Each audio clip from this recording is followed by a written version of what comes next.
esperanza y que solo en Él puede estar tu confianza. Bienvenido. Está comenzando Libertad sin Límites.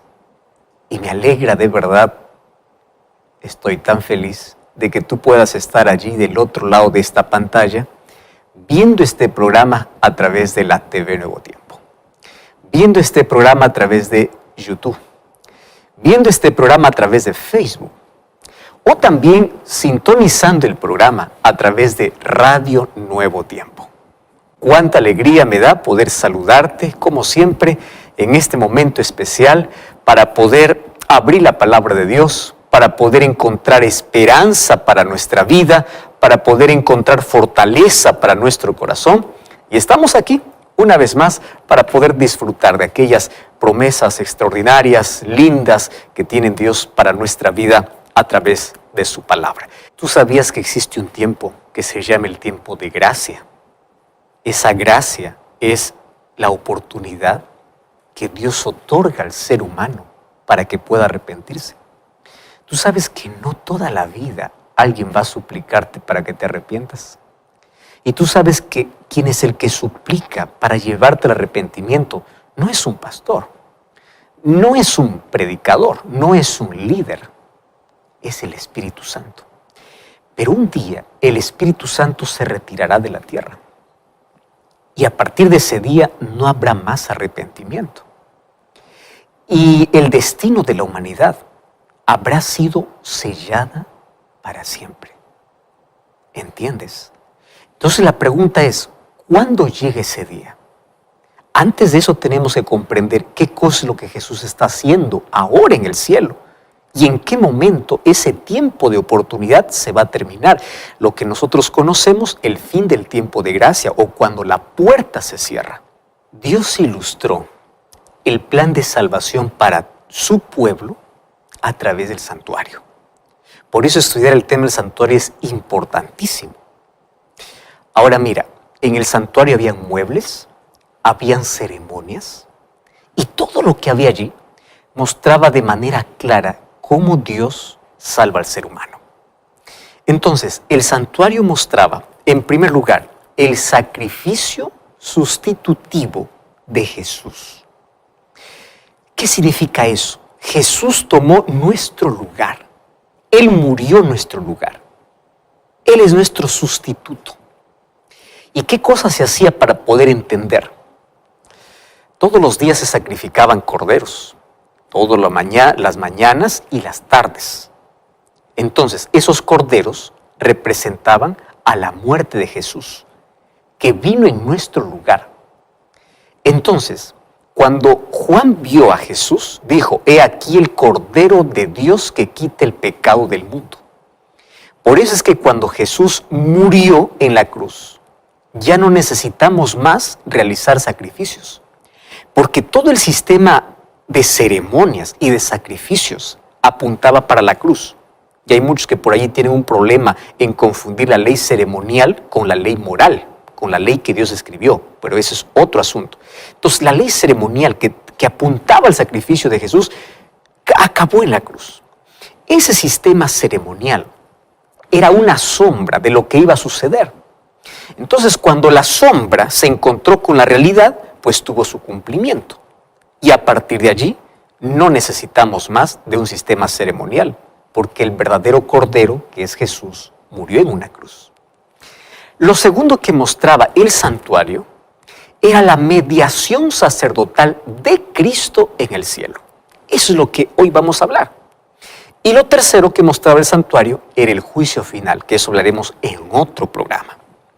Mira, hay muchos que miran el sacrificio de Jesús realizado allá en el Calvario, pero olvidan que el plan de salvación no concluyó en el Calvario. El plan continúa. ¿En dónde? En el santuario celestial. En el Calvario, nosotros vemos lo que Jesús hizo en el pasado. Pero cuando nosotros hoy miramos al santuario, vemos lo que Jesús hace ahora en nuestro favor. Entonces, cuando tú mires el sacrificio de Jesús, no solo mires el Calvario, Mira también el santuario, porque ahora Jesús continúa en ese plan de salvación para salvar al ser humano. Entonces, la pregunta es, ¿qué hace Jesús ahora? Para poder saber qué hace Jesús ahora, tenemos que mirar el santuario terrenal. Porque en el santuario terrenal, como ya te dije, Dios mostró con claridad el plan completo de salvación. ¿Qué sucedía? El sacerdote realizaba un sacrificio continuo, mañana y tarde. Ya te mencioné que ese sacrificio representaba la muerte de Jesús. Mas existía una vez al año, y era el 10º día del 7º mes, en que se realizaba la purificación del santuario. ¿Quién entraba en escena? El sumo sacerdote, una vez al año. Y aquí viene lo interesante. Ese día de purificación del santuario, ese día era un día de juicio. Entonces, todo aquel que no había confesado sus pecados, ese día era eliminado.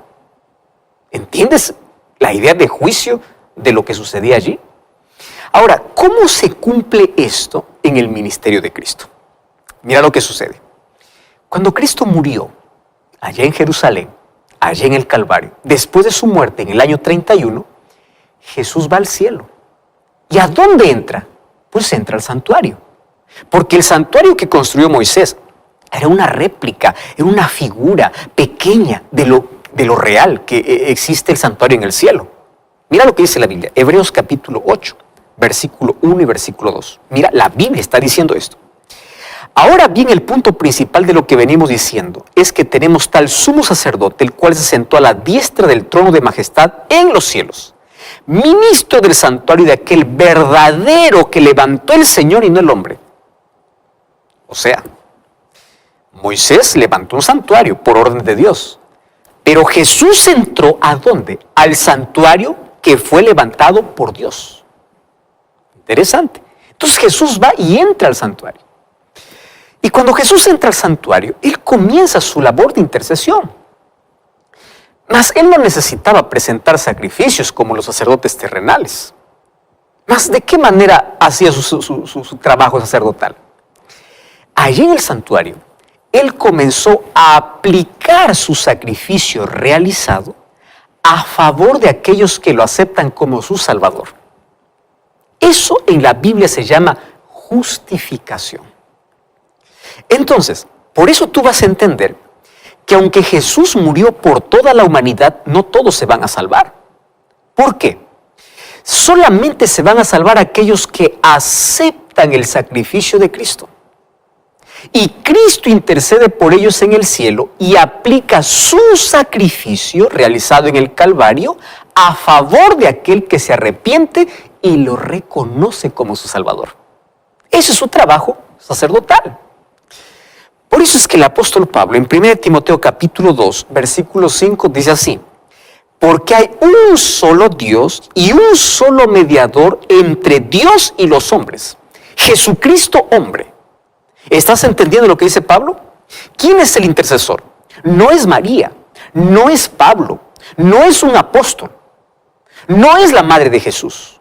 Hay un único mediador, un único intercesor entre Dios y los hombres, Jesucristo. Entonces Jesús entra al santuario para poder interceder. Es Él quien intercede. El apóstol Juan escribe en 1 Juan 2:1. Allí dice: hijitos míos, estas cosas os escribo para que no pequéis. Pero si alguno hubiere pecado, abogado tenemos para con el Padre a Jesucristo. ¿Entiendes? ¿Quién es el mediador? Jesús. ¿Quién es tu abogado? Jesús. No es otro. Entonces, ¿qué sucede? Todo pecado confesado es perdonado porque Cristo es nuestro intercesor. ¿Comprendes? ¿Y eso dónde nos mostró? Pues ya en el santuario. ¿Correcto? Ahora, ¿qué sucedía en el santuario terrenal? Porque recuerda que el santuario terrenal era una figura de lo que ocurre en el santuario celestial. ¿Qué cosa sucedía en el santuario terrenal una vez al año? ¿Recuerdas? Eso ya te mencioné. Entonces, el santuario era purificado. ¿Purificado? ¿De qué? Déjame explicarte. Durante todo el año, el pecado era transferido mediante la sangre que entraba al santuario. ¿Por qué? Te voy a ilustrar así. Cuando alguien reconocía que había cometido un pecado, llevaba su ofrenda y llevaba un cordero, vamos a colocar aquí la imagen del cordero, él no entraba hasta el santuario. ¿Sabes hasta dónde llegaba? Hasta el atrio. En el atrio, el sacerdote le daba un cuchillo, porque él tenía que matar a ese corderito. Entonces él, el pecador, reconocía su pecado, llevaba su ofrenda de sacrificio y antes de sacrificar al cordero, colocaba su mano sobre la cabeza del corderito de manera simbólica. El pecado era transferido al cordero. Por eso es que el cordero moría en lugar del pecador. Entonces aquel que mataba el cordero reconocía que él merecía morir. De esa manera se ilustraba el plan de salvación. Entonces, ¿qué sucedía? Ese cordero que moría, la sangre era ingresada al santuario. ¿Y quién llevaba esa sangre al santuario? El sacerdote. Entonces, de esa manera, el santuario se contaminaba. ¿Se contaminaba con qué? Con el registro de pecado que quedaba allí hasta que llegaba el 10º día del 7º mes, que se llamaba el día de purificación o de limpieza, donde había una ceremonia muy especial que tú puedes leer en Levítico capítulo 16, allí con más detenimiento. Solo que ese día era un día de juicio. No te olvides, el día de purificación del santuario. Cuando nosotros vamos para Daniel 8:14, Daniel 8:14 habla de la purificación del santuario. Y aquí viene el asunto interesante. No se refería al santuario terrenal, porque el santuario terrenal fue destruido en el año 70 después de Cristo. Y la profecía de Daniel 8:14 apuntaba para el tiempo del fin. Esta profecía es la profecía más larga de la Biblia, de las 2300 tardes y mañanas, que representa 2300 años. Ahora, ahí esa profecía dice que el santuario sería purificado. Muy bien, ¿qué santuario es ese entonces? El santuario celestial. Más allí viene la pregunta, ¿es necesario que también el cielo sea purificado? ¿Pero cómo? Si ahí no hay pecado. Muy bien, abre tu Biblia, abre tu Biblia. Vamos, Hebreos capítulo 9, versículo 23. Hebreos capítulo 9, versículo 23. Dice así, fue pues necesario que las figuras de las cosas celestiales fuesen purificadas. Ojo, no está hablando de lo terrenal. Celestiales fuesen purificadas. Pero las cosas celestiales mismas con mejores sacrificios que estos. Déjame explicarte aquí. O sea, está diciendo que también allá en el cielo las cosas necesitan ser purificadas. La diferencia es que con mejores sacrificios. ¿Cómo pueden ser purificadas las cosas celestiales? Dice con un mejor sacrificio. ¿Por qué mejor sacrificio? Porque no es sacrificio de un cordero. ¿Con qué se purifica? Con el sacrificio de Jesús. Eso significa que en un momento de la historia, Cristo comenzaría esa limpieza. ¿Pero limpieza de qué? Limpieza de registros de pecados que fueron confesados y perdonados. Eso se necesita eliminar, se necesita limpiar. Y según la profecía de Daniel 8:14, eso fue posible, si tú haces un análisis histórico, en el año de 1844. Y esto yo lo explico incluso en otro programa de Biblia Fácil, tú puedes ver con detenimiento todas las fechas. Ahora fíjate, a partir de esa fecha, Jesús asume una nueva función, no solo de intercesión, sino también de juez. ¿Me estás entendiendo? Por eso es que allí comienza un juicio. Y cuando escuchas la palabra juicio, probablemente tú tienes miedo, pero te doy una buena noticia. El juicio es a favor del pueblo de Dios. ¿Por qué es a favor del pueblo de Dios? Porque hay un acusador que es el diablo, y el diablo lo acusa y los acusa y los acusa, pero aquel pecador que reconoce a Jesús como Salvador pide perdón a Dios y Jesús lo perdona y Jesús es su abogado. Entonces en ese juicio es a favor de aquel que reconoce a Cristo como su Salvador, porque Cristo se muestra como su abogado e intercesor. ¿Me estás entendiendo? O sea, el juicio no es para tener miedo. Es para tener miedo si es que tú estás apartado de Dios, das la espalda a Dios, no reconoces a Cristo como tu Salvador. Pero si tú reconoces que Jesús es tu Salvador, Él te defiende ante la acusación. Ahora fíjate, es necesario un juicio. ¿Por qué es necesario un juicio? Para determinar de entre los que dicen creer en Dios y han aceptado su gracia y viven en obediencia y en armonía con su palabra. De aquellos que solamente dicen, yo creo en Jesús, amén, aleluya, pero no obedecen su palabra. Es solamente palabra. ¿Entiendes? No están en armonía con su ley, no están en armonía con su palabra. Entonces, el juicio es necesario porque es allí donde se determina quién realmente cree en Jesús, quién realmente se arrepiente de verdad, quién realmente abandona sus pecados, quién realmente ha aceptado a Cristo con su palabra en su vida. Por eso Jesús dijo, no todo el que me dice Señor, Señor entra al reino de los cielos. Porque muchos pueden mencionar el nombre de Dios, mas no haber permitido que la gracia de Dios transforme su vida a tal punto de ponerlo en armonía con su palabra y su ley. Lo que te estoy diciendo es bíblico. Entonces, en ese juicio se determina nuestra salvación. Jesús dijo que seremos juzgados por nuestras palabras, por nuestras acciones, por nuestras motivaciones. ¿Entiendes? Nadie me ve. No, no es que nadie te ve. Ángeles están registrando cada acto humano. Y todo está siendo registrado. Santiago capítulo 2, versículo 10 al 12, dice que en este juicio el código moral es la ley de Dios. Por eso Santiago dice, así hablad y haced porque van a ser juzgados por la ley de la libertad, la ley de Dios. Por eso es que el enemigo odia la ley de Dios. Y es por eso que Salomón también escribió en Eclesiastés 12, 13 y 14, teme a Dios y guarda sus mandamientos, porque esto es todo del hombre, porque Dios traerá toda obra a juicio. ¿Estás entendiendo? Hoy estamos viviendo ese juicio, ahora.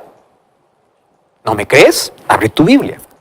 Mira Apocalipsis capítulo 14, versículos 6 y versículo 7. Ya te dije que Jesús a partir de 1844, según la profecía de Daniel 8:14, asumió una nueva función. No solamente de intercesor, sino también de juez, y se está realizando un juicio.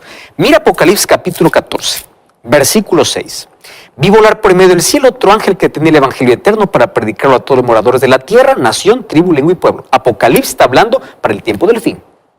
Mira lo que sucede. Y decía a gran voz, temed a Dios y dadle gloria, porque la hora de su juicio ha llegado. ¿Estás entendiendo? Adora a Dios porque su juicio llegó. Es decir, el juicio ya comenzó. Pero los que aman a Dios no temen el juicio. Porque cada vez que confiesan sus pecados y se arrepienten y aceptan el sacrificio de Jesús, pues no son más condenados. Porque Jesús aplica su sangre, su sacrificio, para perdón de todo pecado confesado y donde hay arrepentimiento. Ahora, quiero decirte una cosa interesante aquí. No existe un pecador que acepte la gracia de Dios y no sea perdonado. Mira, no importa cuán grande sea tu pecado, Dios te perdona. Porque mayor que tu pecado es la gracia de Dios. ¿Lo estás entendiendo? Mayor que tu pecado es la gracia de Dios. Ahora, mientras Cristo continúe siendo nuestro intercesor, hay oportunidad para todo ser humano. Pero aquí viene el asunto. No siempre Jesús estará allí. Un día saldrá. Y cuando salga del santuario para venir como Rey de Reyes a esta tierra, el destino de cada ser humano estará definido para siempre. Cuando esto suceda, Apocalipsis capítulo 22, versículo 11, dice así: el que es justo, siga justo.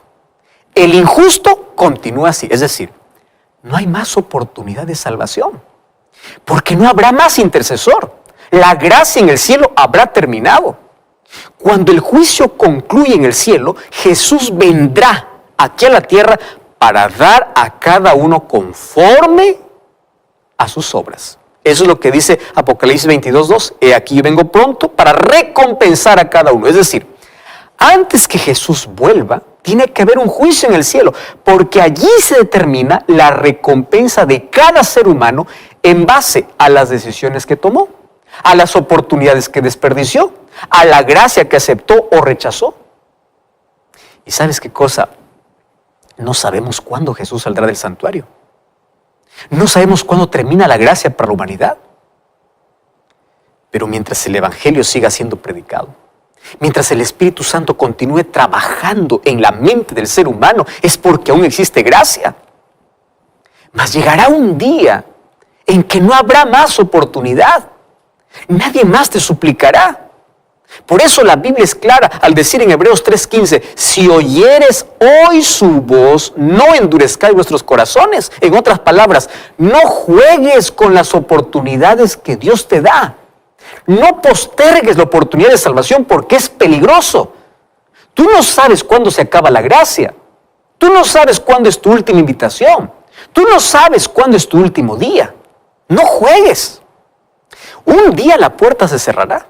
Y quiero recordarte lo siguiente, que aquello que Dios cierra, nadie puede abrir. Mira lo que dice Apocalipsis capítulo 3, versículo 7. Esto dice el santo y el verdadero, el que tiene la llave de David. Llave significa autoridad. El que abre y ninguno cierra, pero cuando cierra, ninguno abre. ¿Tú recuerdas en Mateo 25? Jesús contó la parábola de las 10 vírgenes. De las 10 vírgenes, 5 estuvieron listas para la fiesta de bodas. Y las otras 5 no. Y cuando ellas fueron a buscar aceite, dice que se cerró la puerta. Y cuando se cerró la puerta, por más que tocaban, nadie más podía entrar. Qué triste, ¿verdad? ¿A qué se está refiriendo? Cuando Cristo también cierre esa puerta en el cielo, a lo cual llamamos el fin de la gracia. ¿Recuerdas que Jesús dijo que su venida será como en los días de Noé? En Mateo capítulo 24, versículo 37-39 dice, como en los días de Noé. Ahora, quiero decirte una cosa. Antes del diluvio, después que Noé entró en el arca, Dios cerró la puerta. Génesis capítulo 7, versículo 16, dice que fue Dios quien cerró la puerta. Y durante 7 días, antes que caiga el diluvio, la puerta estaba cerrada y la gente no sabía que su sentencia estaba determinada, que no había más oportunidad. Lo mismo sucederá ahora y nadie sabe cuándo ocurrirá ese día en el cielo. Mas sí sabemos que existen otras dos maneras que se pueden terminar las oportunidades de salvación para nosotros. ¿Quieres saber cuáles son? Ya te expliqué. La primera es cuando Cristo cierre la puerta en el cielo. La gracia acabó. Deja de ser nuestro intercesor. El destino de cada ser humano está definido. Mas hay una segunda oportunidad. Un segundo momento en el cual se cierra la gracia. Mira lo que dice Mateo capítulo 12, versículo 31 y versículo 32. Dice así. Por tanto os digo que todo pecado y blasfemia será perdonado a los hombres, mas la blasfemia contra el Espíritu no le será perdonada. Escúchame. Pecado contra el Espíritu Santo no se trata de una acción. ¿Qué cosa es pecar contra el Espíritu Santo? Es el continuo rechazo, donde te acostumbras a abrazar el pecado y a despreciar a Cristo. Entonces llega un momento que en lugar de arrepentirte, comienzas a justificar el pecado. Y te recuerdo, si el pecado no es confesado, no es perdonado. O sea, mientras tú tengas necesidad de cambiar, mientras tú estés incómodo con tu forma de ser, mientras tú reconozcas que eres pecador, no importa cuán bajo hayas caído, hay perdón para ti.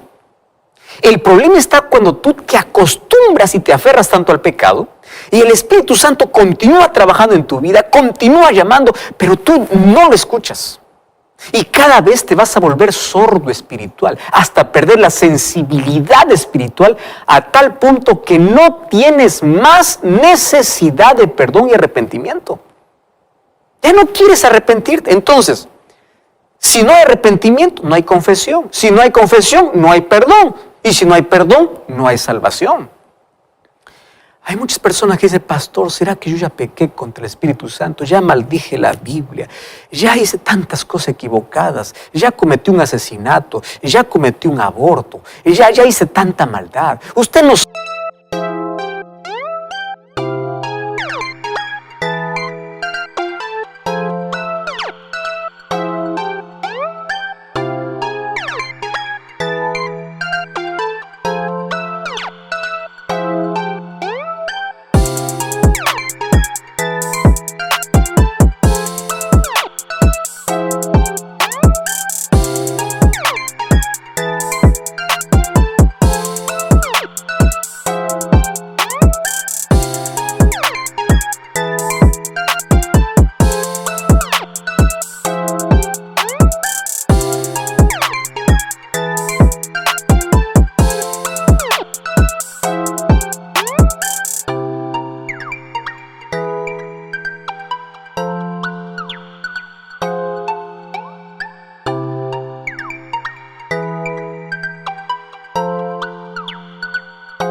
sabe la suciedad que hay en mi vida, ya habré pecado contra el Espíritu Santo. Y yo le digo así, el hecho de que reconozcas la suciedad en tu vida es que todavía no has cometido pecado contra el Espíritu Santo.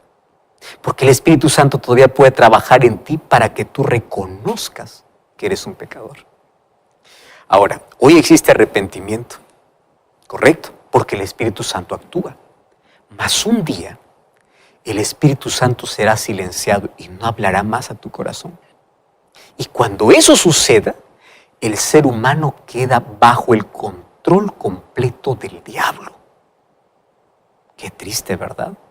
Y eso sucederá también cuando la gracia se cierre en el cielo. El Espíritu Santo se retirará de la tierra, ya no más convencerá de pecado. Y es por eso que vendrá la mayor angustia sobre la tierra. Eso vamos a ver en un próximo programa. Ahora fíjate, existe otro momento en el cual la gracia termina para el ser humano. Ah, pastor, ¿qué otro momento? Sí, ya vimos. El primer momento es cuando Jesús sale del santuario, ¿correcto? El segundo momento es cuando hay pecado contra el Espíritu Santo. Cuando tú ya te acostumbraste al pecado, ya no tienes necesidad de perdón.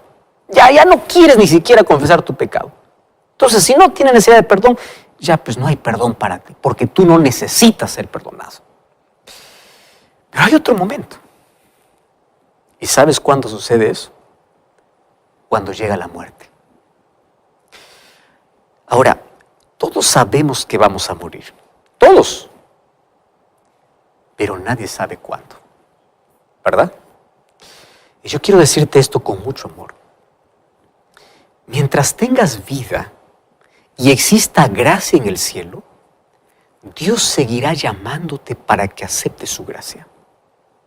Pero escúchame, nadie sabe cuándo es la última vez que Dios le llama. Nadie sabe. Nadie sabe cuándo es su última invitación, porque la muerte llega de manera inesperada. Santiago dice, nuestra vida es como la neblina, que aparece y de pronto desaparece. Y hoy quiero decirte que nadie te salva de muerto. No hay oración que te salve. No hay misa que te salve. La salvación es un asunto de elección en vida. ¿Me estás entendiendo? Mira lo que dice Deuteronomio capítulo 30, versículo 19 y versículo 20. La Biblia es muy clara. Deuteronomio capítulo 30, versículo 19 y 20. Dice así: a los cielos y a la tierra llamo por testigos hoy. Hoy he puesto delante de ti la vida y la muerte, la bendición y la maldición. Escoge la vida. No te está diciendo que otro va a escoger por ti. Tú vas a escoger la vida. ¿Cuándo? Cuando estás vivo. Versículo 20. Amando a Jehová tu Dios, atendiendo su voz y siguiéndole a Él, porque Él es vida para ti. Entonces, de muerto no sirve sacrificios, oraciones. No, es una elección en vida. Por eso Dios te dice, tú eliges. La salvación es un asunto de elección. Nadie irá al cielo siendo obligado. Por eso te digo en el nombre de Dios que la decisión más inteligente es no perder tiempo.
Tiempo sin Dios.